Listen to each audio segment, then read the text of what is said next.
Aloha mai kākou e nā hoa maka maka o ka aina aloha, Pelina mai, mai Hawaii, a ni hau. Pelina. The Native Hawaiian Legal Corporation is a nonprofit, private law firm that deals in the area of land title, water, Hawaiian homes, ceded lands, access and gathering, and other traditional and customary rights that pertain to land. And we advocate in many different forums, whether it be at the local, state, or the federal level. When I was growing up in the 70s, there were many land struggles that were going on. Kaho'olawe, Sand Island, areas such as Kalama Valley, Waihole, Waikane. Oh, the needs were basic. Homelessness, Hawaiians living on the beaches in tents. People knew that it wasn't pono, and they wanted to do something about it. It was like a very a passionate time, I guess. And so the voices came out in the passions and the speeches and the demonstrations and the occupations all the time. And I think it coincided with some of the cultural renaissance, as they call it, that started going on with the music and the interest in reviving the language and cultural traditions. It was just a real fertile time in terms of the raising of consciousness among Hawaiians. And Kauai Puna Prijin, myself, Randy Kalahiki, and Roy Ula Cavello. So we worked very closely together in developing what started out as the Hawaiian Coalition of Native Claims, and later on grew into the Native Hawaiian Legal Corporation, which is still operating today, I'm happy to say. Back in the early days of NHLC, we were working in an area that was totally unknown. There was no support for Native rights issues or for the things that Native Hawaiians were attempting to preserve. And basically the Ninth Circuit. So it was really an exciting time to be entering this field of law and to help in the development of that field of law. We were labeled as a bunch of radicals, we were troublemakers. There was really no recognition of what traditional and customary practices were under the law. In the area of traditional and customary rights, we were involved and represented those who were asserting the rights of access. Through the Pele Defense Fund case, we were able to establish precedential setting law. We also were involved in the Waihole water case representing Calvin Ho and Hakipu Ohana. I think over the years what we have done is we've been able to establish that these practices are credible, that they exist, and that they need to be protected.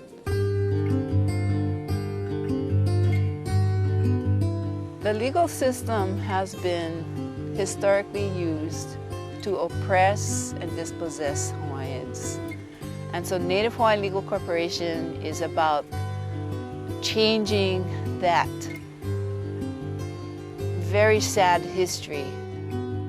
In the court setting here in Hawaii, there's what's known as quiet title cases.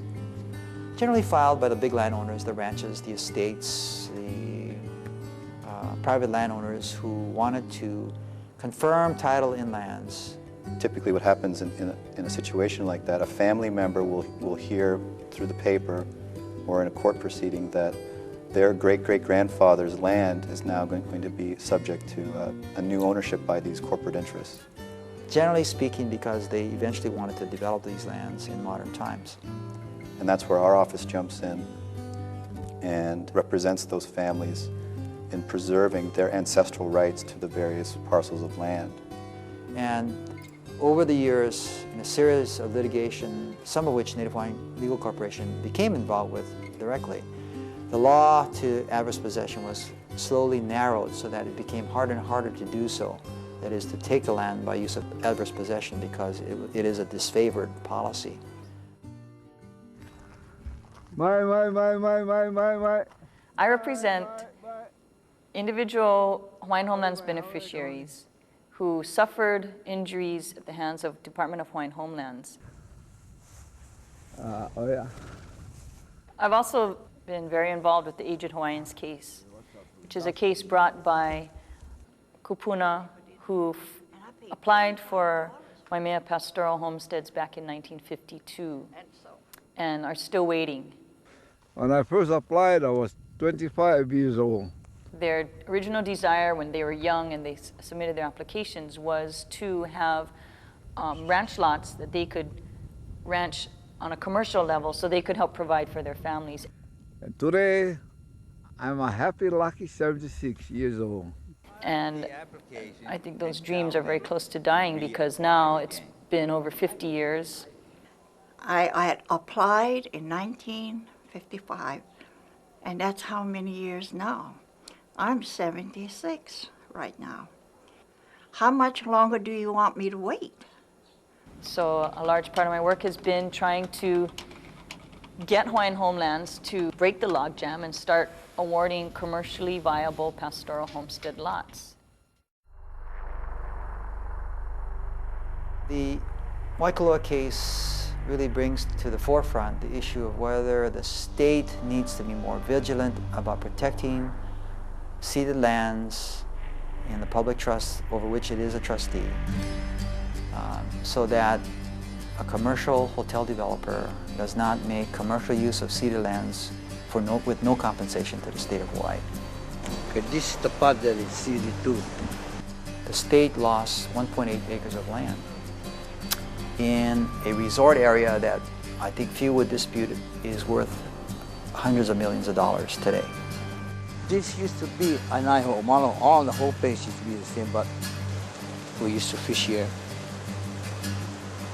This was a paradise. Right here was a paradise for everybody.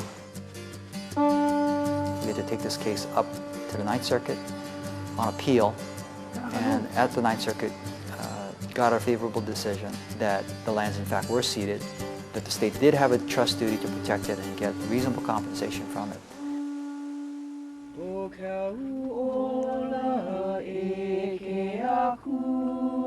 And we had Pu'ohau today to give the message to the state and to the developers that we are not going to tolerate desecration of our sacred burials and our burial mounds and our pu'us.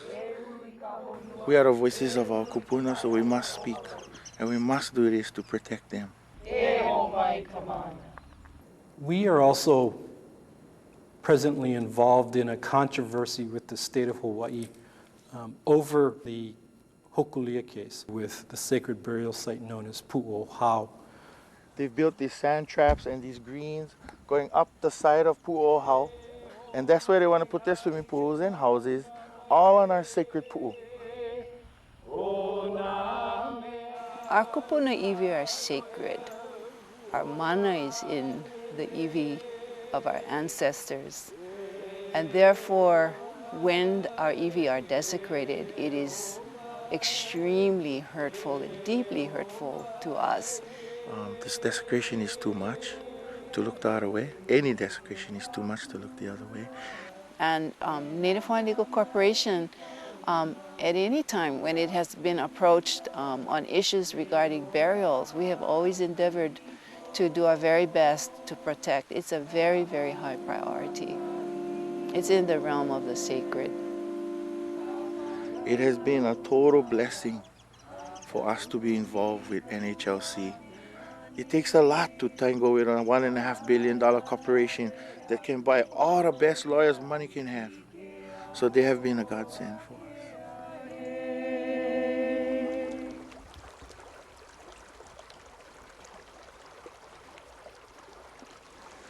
In my life, I've seen great changes in this area and with the taro farming in this area.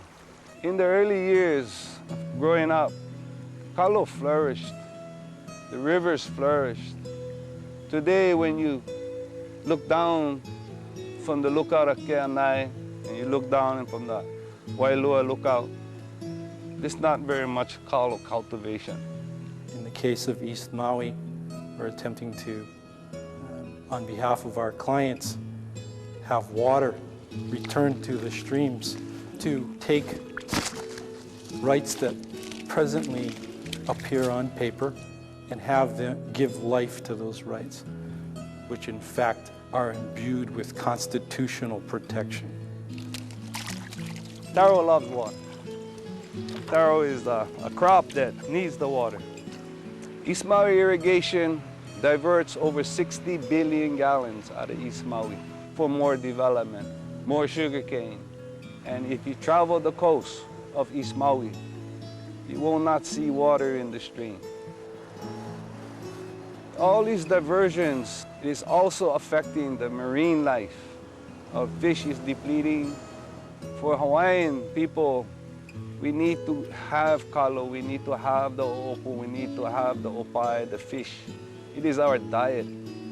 To deny us generation after generation, to eliminate communities like ours throughout the state of Hawaii by taking water, it really has affected the Hawaiian people in a way of life. And collaborating with Native Hawaiian Legal Corporation, we finally got a just decision in courts, in the First Circuit Court in Oahu, that prevented EMI East Maui irrigation from a 30-year lease, from continuation of dewatering. I think the tragic thing is that there are many more cases than there are resources for NHLC. Aloha, Native Hawaiian Legal Corporation. And there are often times where they have to turn away people who do need help. And there are not many other resources in the community that Hawaiians can turn to. Resources to do the kind of work that Native Hawaiian Legal Corporation undertakes are very, very scarce. We're a nonprofit organization. So we rely and we must look to our own resources and do a tremendous amount of fundraising in order to sustain our current level of services. There's no question that these clients are, they're fighting for their lives. And if attorneys are not present when a quiet title case is brought, that Hawaiian will lose the land. If an attorney is not present when the developer is proposing to bulldoze the bones, then that Hawaiian's ancestors' bones will be plowed under. If that Hawaiian is not represented in court, the waters will be forever gone. So what Native Hawaiian Legal Corporation can do at the very least is represent Hawaiians and represent them well. And yes, we do think of our attorneys as warriors because they're there at the forefront to make the case and to do an excellent job of it.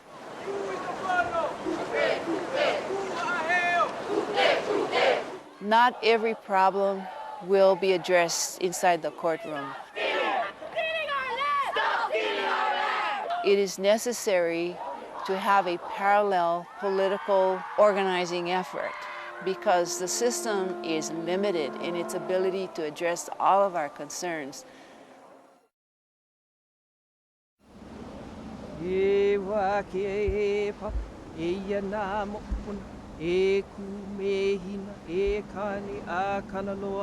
present our ho'okupu to this place, and for us, with Native Hawaiian Legal Corporation, with our mahalo to the kupuna who came before us, and for those who carry on the culture, those who lead the fight to maintain the culture and the land today. He pono kalehi ilea mai, ke leia mai la na piko ola hoku le, e ya no ka hoi ai.